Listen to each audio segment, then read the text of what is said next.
Stephanie Brower. I'm the chair of this APRA conference, and Mickey's keynote presentation exceeded all my expectations. It was perfect, amazing. It spoke to my heart, and I'm so grateful for him. Whoa, what an awesome crowd you all are today. Thank you all so much for being here. Thank you so much for having me. It is such an honor to be in this beautiful, beautiful, beautiful city of Indianapolis. So I gotta say, I'm up here, an autistic person, on stage in front of all of you at APRA, right? This has gotta be the best Make-A-Wish ever. Yeah, it was either Disneyland or APRA Prospect Development Conference. So I'm really hoping I made the right decision. I'm just kidding. You all are awesome. I definitely made the right decision. So you may ask yourself, what is an autistic person doing speaking up on stage in front of so many people? I mean, you all are a big crowd, right? And why would I ever choose to make this my career? I mean, this is just a recipe for embarrassment, am I right? I ask myself that same question almost every single day. But I believe that my differences, and even some of the things that I may perceive as my weaknesses, are actually some of my biggest strengths. So hello, hello, hello. It is such an honor to be here with you all today at APRA. Thank you, amazing. My name is Mickey Rowe, he, him. I'm legally blind and I'm autistic, or as some people like to say, I'm neurologically spicy. So I like to say that I'm an introvert who really wanted to be an extrovert. Who here is an introvert? Yes, amazing. I can relate. So if you see me walking down the street, I most likely have headphones on. I'm nearly always wearing a blue t-shirt, V-neck, so that nothing's touching my neck. I was late to learn how to speak, but I invented my own incredibly detailed sign language to communicate. I had speech therapy all through elementary school. I was in occupational therapy all the way through high school, and I was also in special education for part of the day all through high school. So I've worked at and been helped by so many organizations that would not have had the funds to support me or my art if it were not for all of you in this room today, okay?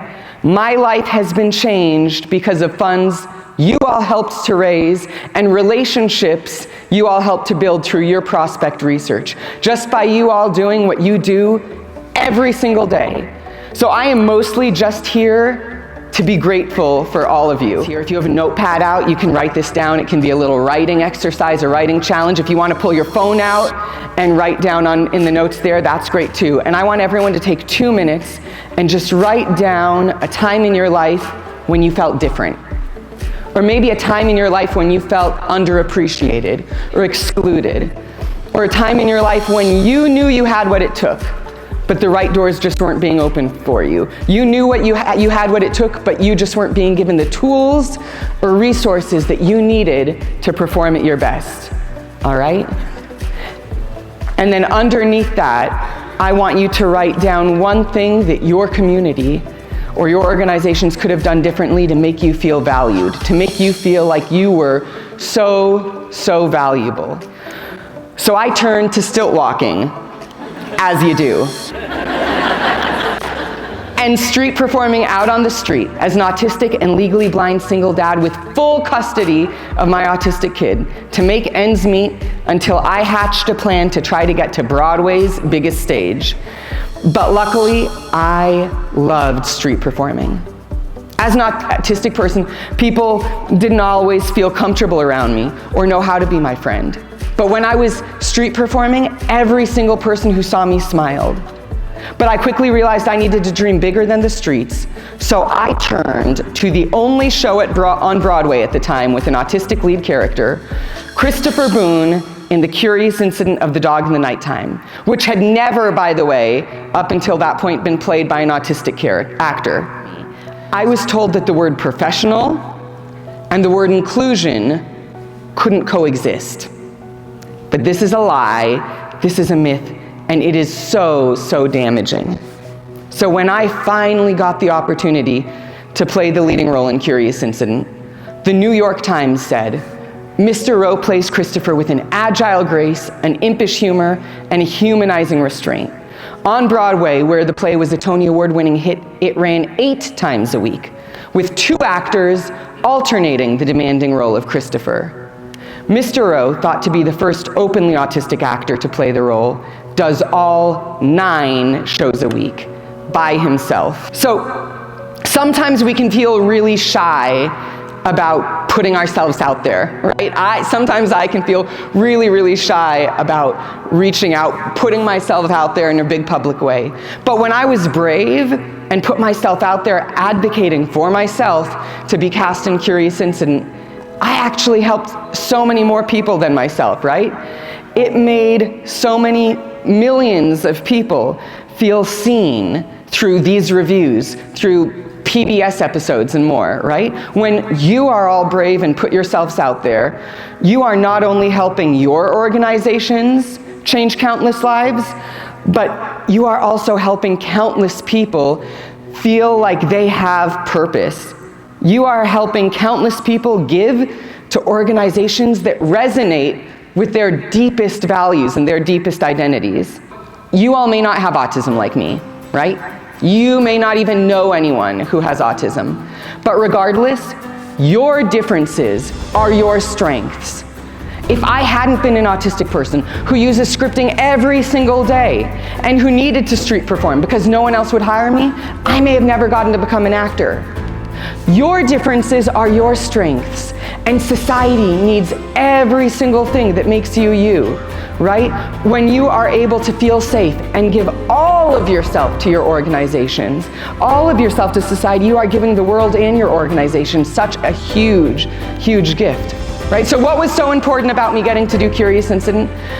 I'll give you a hint. It is something that every single person in this room here today can accomplish and succeed at every day. I felt like I had the opportunity to contribute. I felt like I was being valued. I felt like I was valuable just for being me, with everything that makes me me. How can we make all of our APRA colleagues here today feel so valuable because of every single thing that makes them them? Einstein said that everyone is a genius. Every single person in this room here today is a genius and is brilliant at something, right? But if you judge a fish by its ability to climb a tree, it will live its whole life thinking that it's stupid, believing that it's stupid. I sure sometimes feel like I'm stupid, even though that's not true. How can we make sure that everyone in our organizations feel valued? How can we make them feel so valuable?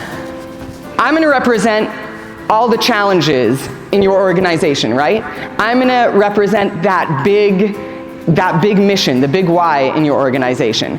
And if you are all by yourself, if you are just working by yourself to try to move that needle, right, it's probably not gonna go anywhere. It's probably gonna be really hard. It's gonna take a lot to get that needle to move.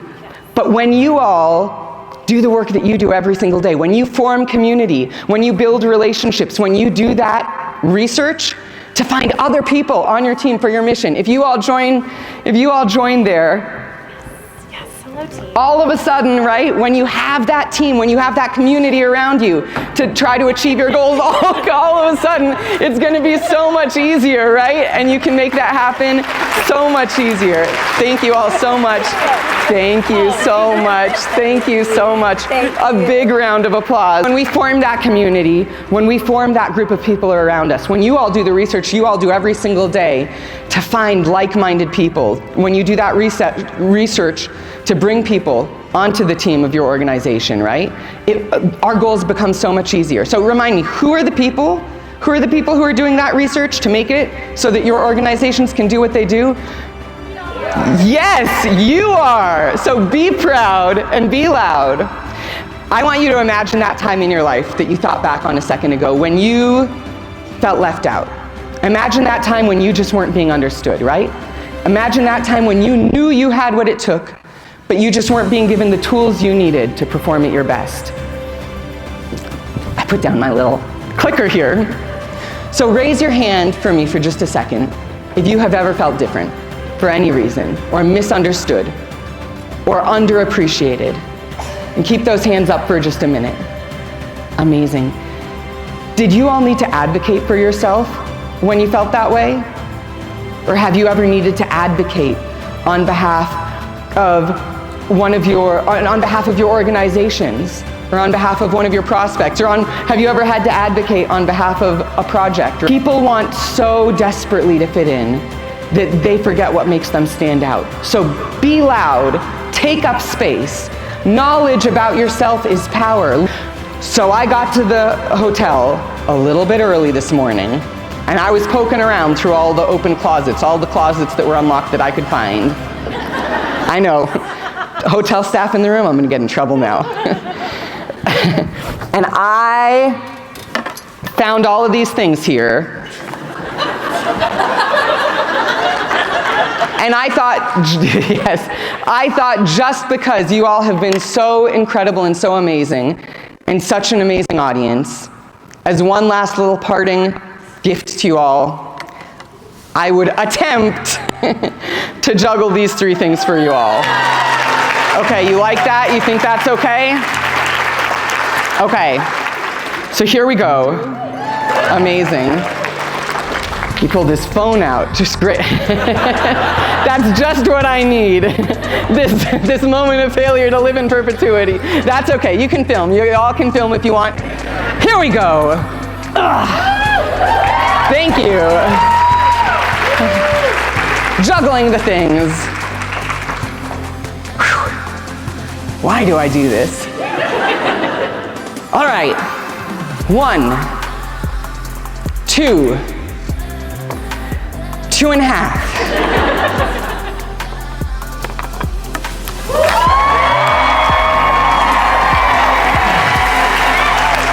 Hey! Amazing. Thank you all so much. Thank you, APRA. Oh my goodness. Thank you all so much. Round of applause for APRA. Thank you, everyone. Oh, you are all amazing.